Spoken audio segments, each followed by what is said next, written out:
Hello ළමයි ඔන්න ගොඩක් දවසකට පස්සේ පොඩි විඩියෝ එකක් අරගෙන ආවා.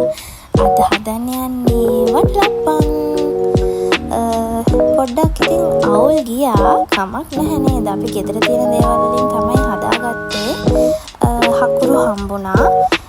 ඇත්තටම ගොඩක් જાති නැහැ දැන්. මමත් වීඩියෝ එකක් බලලායි මගේ යාළුවෙකුත් කිව්වා හදන විදිහ. ඒ වුණාට ගෙදර බඩු තිබ්බේ නැහැ ළමයි. මොනා කරන්නද ඉතින් මේ හදිසියෙ කඩේ යන්න බෑනේ.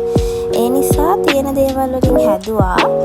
අවුලක් උනේ නැහැ. නැත්තිත් නෑ. වීඩියෝ එක අන්තිම වෙනකම් බලන්නකො මොකද උනේ කියලා.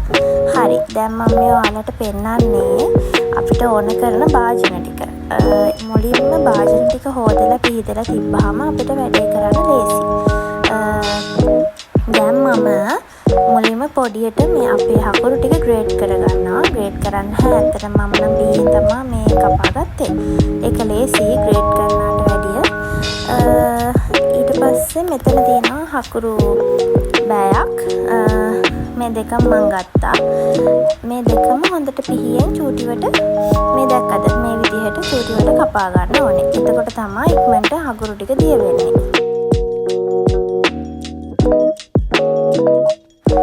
ඇත්තටම ළමයි මම ප්‍රෝ නෙමෙයි. මම මේ ඔයගලන්ට කියලා දෙන්නේ ගෙදර තියෙන දේවල් වලින් හදාගන්න විදිය. හරිද? දැන් අපිත් ඇත්තටම කැම එකක් හදන්න ගියාම එක වීඩියෝස් බලනවනේ. සමහරවිට අපිට තියෙන ප්‍රශ්නයක් තමයි මේ වීඩියෝ බලුවට මේවේ තියෙන බඩු අපි ගාව නැහැ කියලා. ඒක ප්‍රශ්නයක් කරගන්න එපා. අපිට තියෙන දේවල් වලින් එපා අපි හදාගන්න. හකුරු කපනකොට මට මතක් වුණා අම්මා උදේ කැඳ එකක් හම්බුණා. මේක බොන්න කීකී හිටියට මට එච්චර බොන්න අවශ්‍යතාවයක් තිබ්බේ නැහැ. ඒ වුණාට මට හිතුණා හකුරු කෑල්ලක් එක්ක මේක හොඳට තියේ කියලා. ඊට පස්සේ හකුරු ටික කප ඉන්න ගමන් ඒකත් බිව්වා.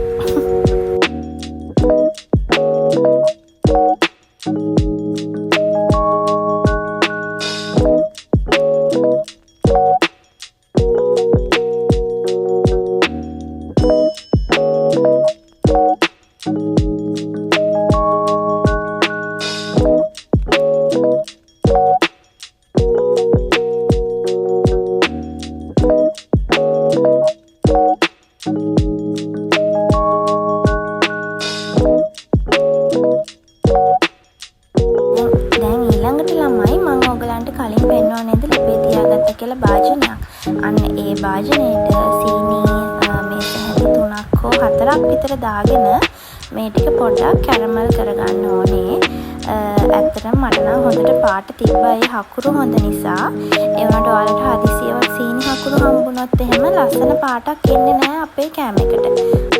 ඒ නිසා ඔයාලට කැමති නම් සීනි ටිකක් කැරමල් කරගන්න පුළුවන්.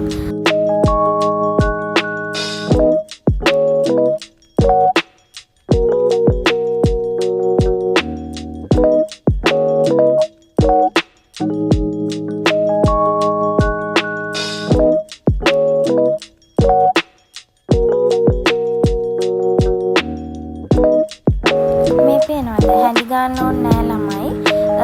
මේ විදිහට තියලා තියන්න. එතකොට ඒක ඔටෝ මෙල්ට් වෙනවා.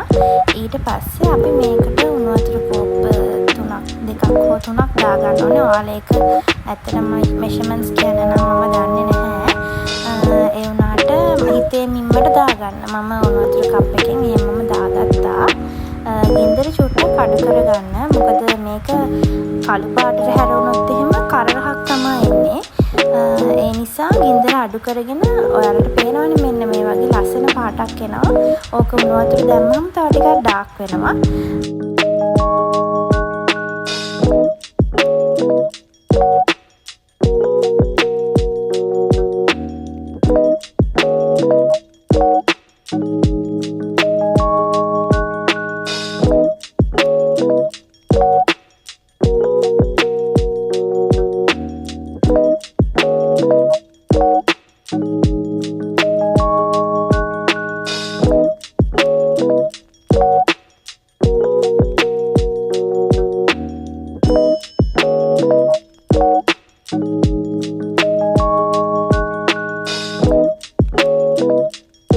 දැන් මම මේ ඇඩ් කරන්නේ උකු පොල් කිරි. පොල් බෑගක උකු පොල් කිරි තමයි මේ ඇඩ් කරන. හොඳට මතක තියාගන්න උකු පොල් කිරි. ඒක දැන් ඇඩ් කරගන්නවා අපි කැරමල් කරගත්ත සීනියකට. අපි ඊළඟට ඇඩ් කරන්නේ අපේ හකුරු ටික. හොඳට ග්‍රේට් කරගත්ත හරිය හොඳට කපා ගත්ත හරිය හකුරු ටික තමයි මේ ඇඩ් කරන්නේ. හකුරු ටික හොඳට දිය වෙනකන් චුට්ටක් හැඳි ගන්න ඕනේ. මොකද නැත්නම් පොඩක් පල්ප් එක වගේ හිටින නිසා හොඳට හකුරු ටික දිය වෙනකන් විතරක් හැඳි ගා ගන්න.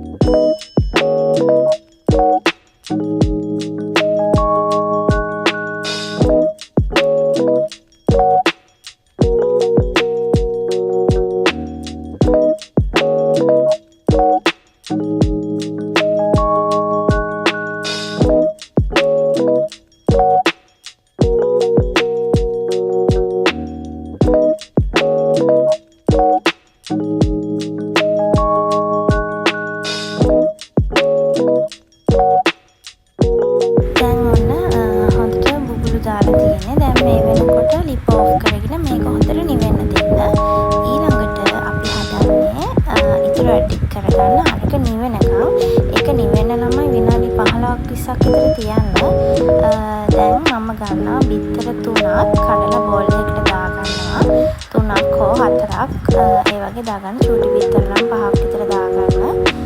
මේ සාමාන්‍ය බිත්තර මම ගෙදර තිබි බිත්තර 3යි. ඒ හින්දා මේ බිත්තර 3 දාගත්තා. ඊළඟට මේක හොඳට මේකට ඇඩ් කරන්න ඕනේ එනසාල්, කරාඹු නැටි, කුරුඳු චූටි කෑල්ලක් අරන් හොඳට තලලා ඒ ටික දාගන්න ඕනේ. ඊළඟට ලුණු චුට්ටක් දාගන්න ඕනේ. ඊළඟට මේක හොඳට විස්ක් එකකින් විස්ක් එකක් නැත්නම් ඔයගලන්ට ගෑරප්පුවකින් කහමදේ විතරක් මේ මික්ස් වෙන විදියට ඒ කියන්නේ අර දැන් අපි ඔම්ලට් දානවා වගේ ගහන්න එපා. සාමාන්‍ය චුට්ට විනාඩියක් දෙකක් විතර ගහගන්න.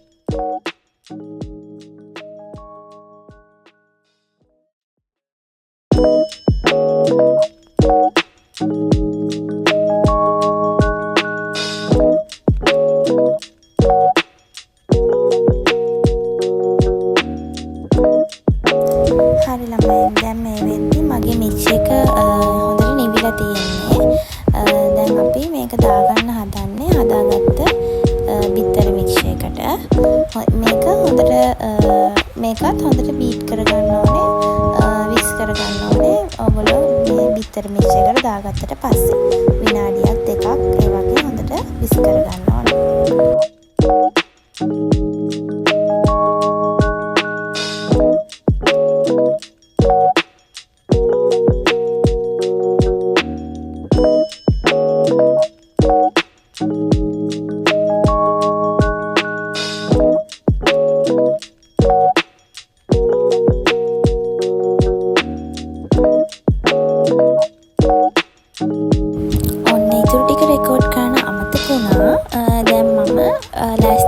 ට්‍රේ එකට හොඳට බටර් ටිකක් ගාගෙන තිබ්බ මුලින්ම. ඒ මොකද බටර් ගාගන්නේ අපිට අන්තිමට ගලවන්න ලේසි වෙන්න. හරිද? ඊළඟට මම මේක පෙරලා මේ ට්‍රේ එකකට දාගත්තා. දාගෙන ළමයි ඔයාලා ගාව ෆොයිල් තියෙනවා නම් ෆොයිල් එකකින් හොඳට මේක කවර් කරන්න. මං ගාව මේ වෙලාවේ ෆොයිල් තිබ්බේ නැහැ. අර මොකක් හරි එකකදී ගෙන ආපු ප්ලේට් එකක ඒක ටිකක් ෆොයිල් වගේ. ඒ නිසා ඒක යූස් කරා.